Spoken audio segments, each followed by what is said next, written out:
Hi friends, இன்றைக்கி friends and family ரெசிப்பியில் நம்ம ஒரு க்ரீமியான சூப் பண்ண போகிறோம். என்னென்னா ப்ராக்கலி செடர் சூப்பு. பேரை கேட்கும்போதே கொஞ்சம் நல்லா எம்மியாக டேஸ்டியாக இருக்குன்னு தோணுது இல்லைங்களா? ஸோ இது எப்படி பண்ணலான்னு இப்போ பார்க்கலாம். ஒரு பாத்திரத்தில் தண்ணியை கொதிக்க வச்சுக்கோங்க. அதில் கொஞ்சம் உப்பை போட்டுட்டு சின்ன சின்னதாக கட் பண்ண ப்ராக்கலியை அதில் நம்ம ஆட் பண்ணிக்கிறோம். ஒரு 2 மினிட்ஸ் லைட்டாக அது வெந்தால் போகிறோம். ப்ராக்கலியை தனியாக எடுத்துக்கோங்க, வடித்து எடுத்துக்கோங்க. தண்ணியை ஒரு பாத்திரத்தில் தனியாக எடுத்து வச்சுக்கோங்க. அப்புறம் திரும்ப என்ன பண்ணுறோன்னா கொஞ்சோண்டு பட்டர் போடுறோம். ஒன்ஸ் பட்டர் நல்லா உருகின பிறகு கொஞ்சோண்டு கார்லிக் போடுறோம். பூண்டு கொஞ்சம் அதில் நல்லா வதக்கி விட்டுக்கணும். நல்லா வதங்கின பிறகு கொஞ்சோண்டு வெங்காயம் போடுங்க. அதையும் நல்லா வதக்கணும். அது கூட உங்களுக்கு என்ன கலர் குடமிளகா கிடைக்குதோ அந்த மாதிரி அந்த கலர் குடமிளகா சின்ன சின்னதாக கட் பண்ணி அதையும் நம்ம ஆட் பண்ணிக்கிறோம். இன்றைக்கி நான் yellow and red peppers use பண்ணுறேன். இதையும் நல்லா வதக்கிக்கணும்.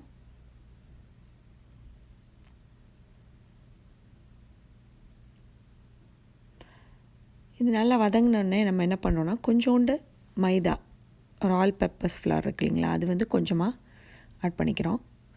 அது கூட கொஞ்சம் மில்க் சேர்த்துக்கிறோம். இதை நல்லா மிக்ஸ் பண்ணிங்கன்னா உங்களுக்கு கொஞ்சம் கெட்டியாகிறது நமக்கு தெரியும். அந்த ஸ்டேஜில் நம்ம வெடித்து வச்சுருந்தோம் இல்லைங்களா தண்ணி, அதை அது கூட ஆட் பண்ணி நல்லா மிக்ஸ் பண்ணுங்கள். இப்போ அனலை கொஞ்சம் குறைச்சி வச்சுக்கோங்க, ரொம்ப திக்காகி இதாகிடும். ஸோ கொஞ்சம் குறைச்சி வச்சுட்டு சிம்மிலே கிளறிட்டே இருந்தீங்கன்னா இது கொஞ்சம் நல்லா கெட்டியாகும். இப்போ பார்த்தீங்கன்னா தெரியும், ஓரளவு நல்லா கெட்டிமாக வந்துடுச்சு.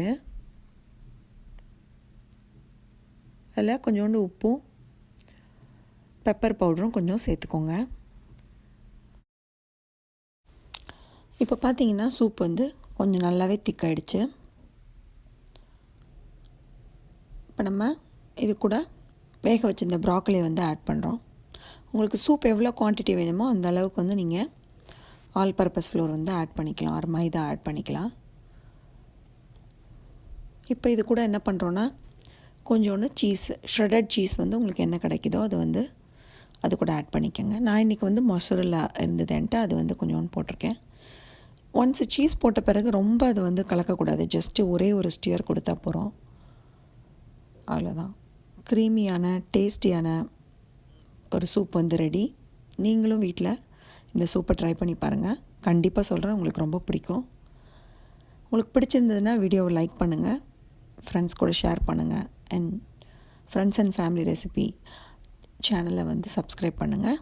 நன்றி, வணக்கம்.